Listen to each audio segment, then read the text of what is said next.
Hello, hello, hello. This is not a live video. This is one that I pre-recorded and decided to update because I put the request up about and asked about people that need to hear more about soul ties.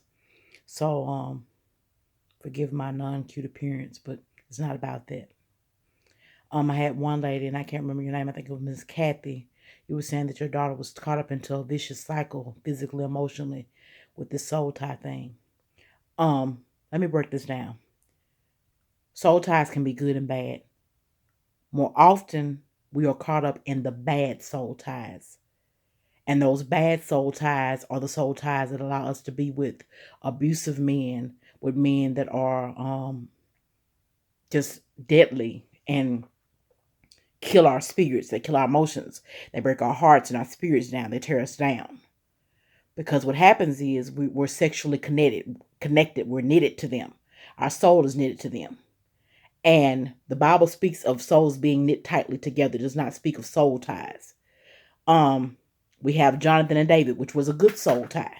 And then we have the story of Dinah, who was defiled. And a soul tie was made with the man that defiled, or rather raped her.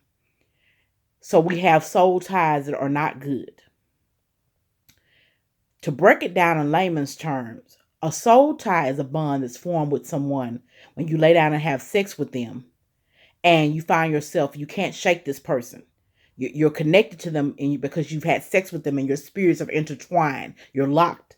You're bonded. You're together with them, even though they may be the worst person in the world for you. Have you ever found yourself, you really with somebody, but you can't stand them? Seriously, you know that you don't love them, you can't stand them, but you're like, I can't let him or I can't let her go.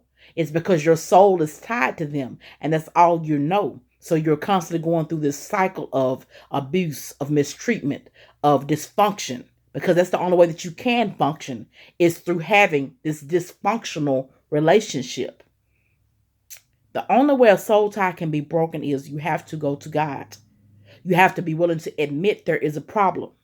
And a lot of times when a person is in an abusive relationship, they don't want to say or admit that they're in an abusive relationship. Right now I'm writing on something, and what I call my soul ties, I call them attachments. And the reason that I call them attachments is because when I look at the situation, there was something in me that attached to that man that drew me and him together that caused us to tie and bond. My first attachment, I'll give you a little tidbit on what I'm writing. My first attachment, I lost my virginity at 14 years old. At 15, pregnant um, with a baby.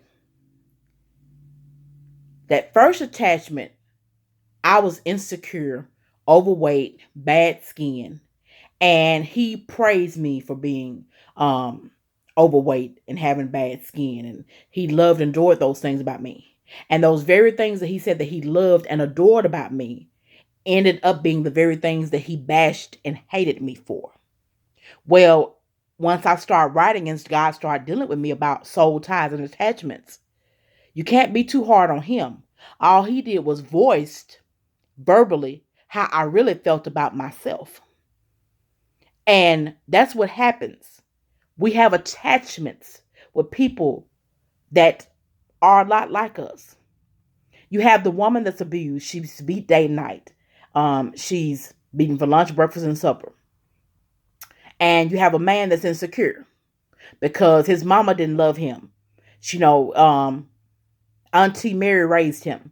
Mama never showed him any attention. He showed Mama his good report cards and his good grades and his baseball and football trophies, and Mama just kind of blew him away and never paid any attention to him. So that causes him to have a dysfunctional relationship with Mama. So now what you have is a woman that's insecure about the way that she looks, and a man that's insecure towards women because he never received the love that he wanted from the main woman. So these two people meet. So you have two people, both insecure, both seeking love. They form an attachment. That attachment becomes a tie, and that tie becomes a cycle that is deadly.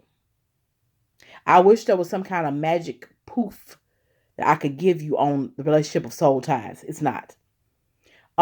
Being knit tightly together is not easy. It's not. The easiest thing in the world but it's not practical in this day and time, is to say, don't have sex, keep your legs closed. If I had to listen to that old school advice, I would have ended up with a lot less heartache. Um, I've chosen now in my life to be celibate. But that's after many years of being sexually active. We're gonna keep it real. I didn't come out being, like I said, I lost my virginity at a very early age. She is going to have to understand, Miss Kathy, that she is worth more than what she desires. She desires to be loved, but she's desiring to be loved by any means necessary. And desiring to be loved by any means necessary is not healthy. Because when you want to be loved by any means necessary, that means you've told yourself, if he talks to me and calls me out of my name, it's only because he loves me. If he slaps me, he's slapping me because he loves me. If he knocks me out cold, he's only doing it because I upset him and something's wrong with me and he loves me. She has got to admit there is a problem. And until she can admit this, she cannot even begin to work on a soul tie being broken. Now, I will and I can write you out and get you some stuff printed off and send to you through your inbox for you to give to her for her to read. But honey, she can read 15 books. I'm very transparent and honest. But until she accepts the fact it's something wrong within her that's desiring to be attached to this dude, it's not going to help. It's not going to. People, let me tell you something. I had one guy to share my post and say, I'm asking for myself. Is this crap real, this lady's saying? I didn't invent this stuff. I've lived this. Unfortunately, I've had a list of bad dudes. A list of bad dudes, and it's not their fault. I just attracted who I was. They were insecure. I was insecure. We attracted each other. They had bad relationships, the most of them with their mama. I had a good relationship with my mama, but I had issues as far as my dad died when I was real young, so I was looking for a father figure. So they had issues with their mama, and I was looking for a daddy figure, and their daddy figure was not the right daddy figure I wanted. So our insecurities drew us together and caused a lot of heartache and torment. I took a lot of abusive words. Now, understand me well. I don't know what it's like to be physically abused because I'm kind of crazy. I would fight back. But abuse is abuse. And people have a problem with trying to say, I ain't never had no man hit me. Well, honey, if he called you out your name, if the water bill and the light bill need to be paid and he went gambled it off, if you laid in bed beside him and you cried all night long and he refused to acknowledge the fact that you were crying because he didn't care, you have been abused. And no form of abuse is good abuse. I don't care. Just because he didn't hit you don't mean that you were not abused. Understand that well. This soul tie issue is deep. And like I said, at a later time, I know y'all like, when's she going to touch on it? Before I give you the wrong information, I will shut my mouth because I'm responsible and I'm held accountable for every word that comes out of these lips. I'm held accountable for it. And I will not give you the wrong information. But Miss Kathy, I wanted to let you know that I was here and you were not ignored because I want everyone that has decided to follow me to know I am blessed. I thank God that you chose to follow my page because you did not have to. There are 5,000 speakers out there. You have to choose to follow me. I'm just an old country girl to say I ain't got none from Arkansas. There's nothing intellectual or highly functional about me. I'm an ordinary woman that serves an extraordinary God. But Miss Kathy, all I can tell you with this advice for your daughter is this. Pray. Pray for her. Pray that God allows her to see there is a problem. Pray that God touches her heart. Pray that whatever is broken within her, and whoever has broken whatever within her, that it is mended. People think a lot of times that when you're mean or that when you walk around with a chip on your shoulder that you're just a mean person. You're just mean and evil. Do you not know, or do y'all not know, hurt people hurt other people? There was a time period in my life I was very, very hateful. It was not because I was a hateful person. Honestly, I was born, that was my problem. I was born always wanting love, a receiver love, looking and seeking love, desiring to give it and to have it given back to me. But when you're hurt, you hurt other people. Hurt people hurt other people. And somewhere along the line, I don't know where, she has been broken and hurt. And this has become her form of thinking. This is what love is. And that's one of the things I'm writing on. What's your perception of love? We all perceive love a different way when really there's only one definition of love. The love that God gave, unconditional, without wanting anything back, without wanting a benefit, without having to open your legs, without having to give you money, without having to buy you a car, without having to say, I'll do this and I'll do that. It's only one form of love, baby, unconditional love. And if the love you're receiving or giving is not unconditional, you don't have love. You got some attachments, you got some ties, you got some mess that you caught up in. And let me touch on this, and I don't know why I'm being led here, but I'll always be spirit led. If a man is saying that he loves you, but he has a wife or he has a girlfriend that he is living with and he is with this other woman, let him go.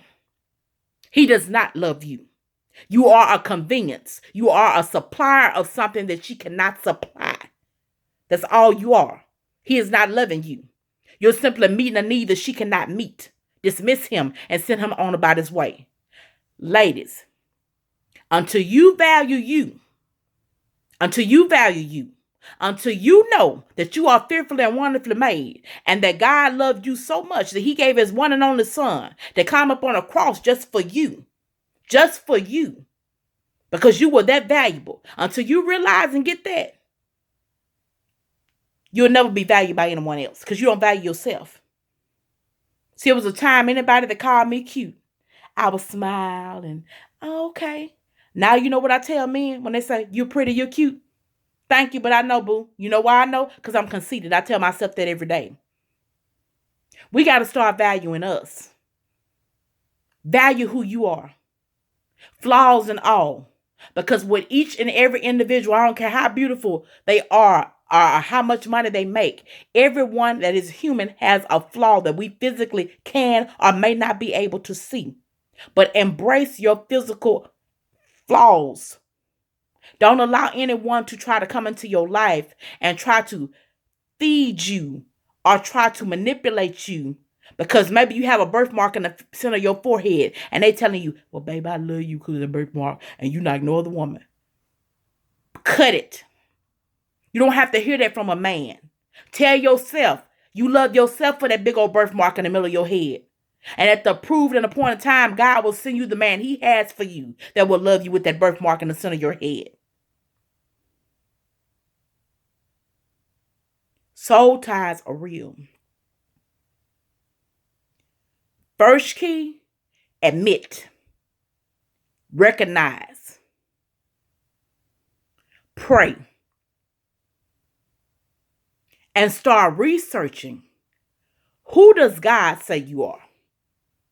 Not baby daddy, not ex-husband, not boyfriend, not fiance, not husband, not mama, not brother. Who does God say that you are? You are fearfully and wonderfully made. You are the head and not the tail. You are above and not beneath. You are somebody important. You have life and death in your tongue. Start speaking life into your life, honey, and things will change. Learn not to be looking around for acceptance by other people. One of the hardest things for me to do was to start this motivational page because I have a past. And most people don't like to talk about their past. Let me just give you a little bit of information about mine. If you say it, I pretty much done it. I've been the drunk. I've been the alcoholic. I've been the woman. I wasn't promiscuous.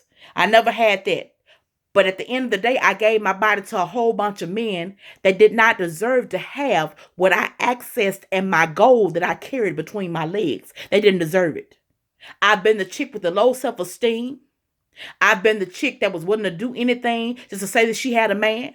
And they don't need to look, y'all looking at me funny because some of you watching this video right now, you're doing stuff as we speak, paying bills or giving money or giving food just to say you got a man. Cut it. A real man makes sure both of you eat. You won't have to provide for his needs in order for him to say that he belongs to you. I'm here with a platform that I'm thankful for to try to educate somebody. My mama used to always say when she was living, a bought lesson is the best kind of lesson. Well, I'm here to tell you, ladies and gentlemen that do watch this. If somebody tells you the Interstate of 25 is flooded, don't be a dummy. Don't go down to Interstate 25 to prove whether or not it's flooded. Sometimes it's best to take the wisdom of someone that's walked down that road and know it's already down it without you having to go flood your car out and can't swim and end up drowning and dying. Do you get where I'm coming from? As I said, when I'm able to, I have a lot going on. And when I'm able to really just sit down and go into the word, because I want to be word for word with what the Bible says as far as soul and knit ties, I will do. But just know this.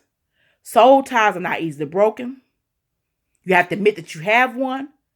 You have to recognize that you are the problem. You are. There's something in you. With me, I can say, speaking from my own personal experience, the only way that I can help you all, I have to keep it real and tell you about myself. I have to put my own trash and business out here on the streets. My thing was, I always desired to be loved. I wanted to be loved. I was such a loving person. I was that romantic chick. I just believed in fairy tales and love and that guy that was just on the white horse and love and happy endings. And I just wanted that for myself. And I trust me, I know for a fact there are good men that exist. But in order to have a good man that exists, you have to know and walk in accordance to being a good woman. You cannot have a good man and you living like a thought or a trick. And I'm sorry if some of my language is a little harsh for some of you people, but I'm just real and I'm raw, and I'm praying for God to help me to try to do it in a more sensible and maybe loving manner. But it's the truth. You can't carry yourself any kind of way to I want a husband. You don't even wash dishes. You don't even stock up. You think having one roll of tissue means that you stocked up. Make sure what you're asking God for, that your character aligns with what you're asking for. So please know, soul ties are real. They're not easily broken, but they can be broken. And Miss Kathy, once again, I said to you, I will print some stuff out for you because you asked. And I'm honored that you would ask. And any way that I can help, Lord knows I want to help, because I have shed so many unnecessary tears from me being ignorant and hard-headed. If I can help just one woman, just one, I won't be received by everybody. And I know that I'm not trying to be. But those that I can help and I can reach out to, guess what? I got you. I got you covered. I got you. Ladies, value yourself. Men, I know you say it's always about women. I want to let you know, I am full aware of the fact some men have been torn down and broken and beaten down too. Value yourself. Do you know that men grew up as little boys and some of them are told that they're ugly? They're never going to be nothing. They're just like their daddy. That affects them as well as it affects women. So they grow up, instead of loving women, they turn out to be whores. Or they have that one little girl that they love, and she does them wrong, and she messes it up for the whole rest of us. Value who you are. We research a lot of things. We Google a lot of stuff. Start putting into Google, what does the Bible say about me? Who does God say I am?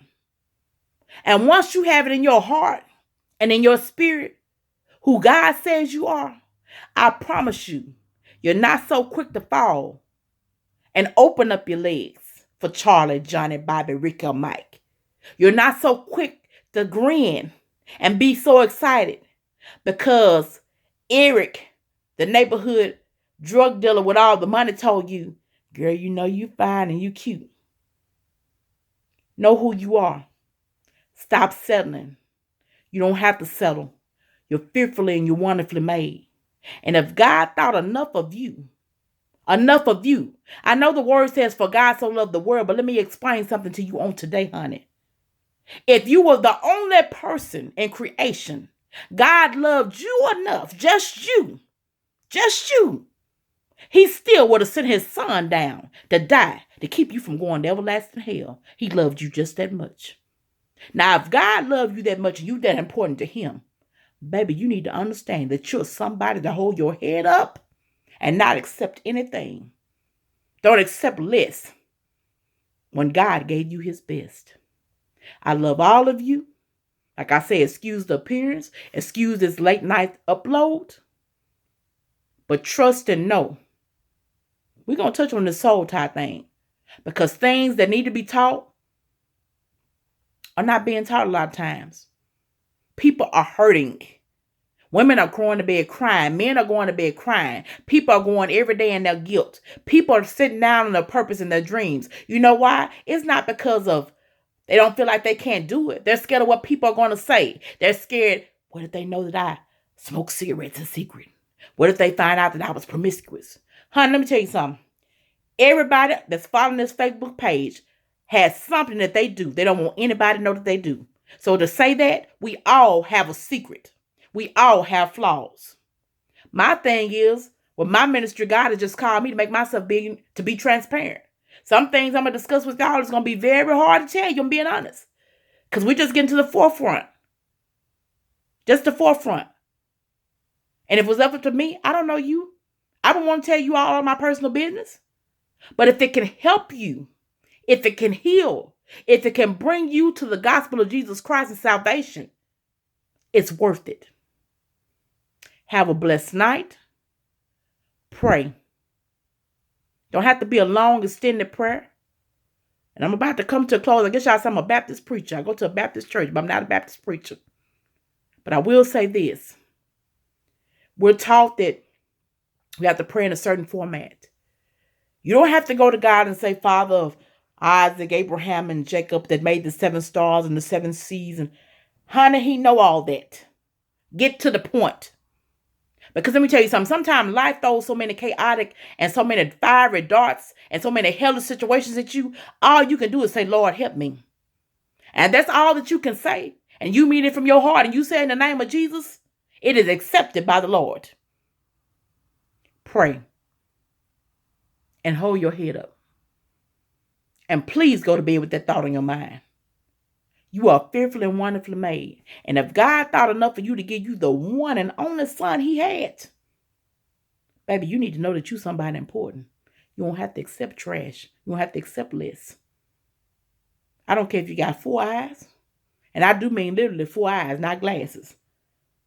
And 3 noses. God still loves you and you're yet important to him. Have a blessed night.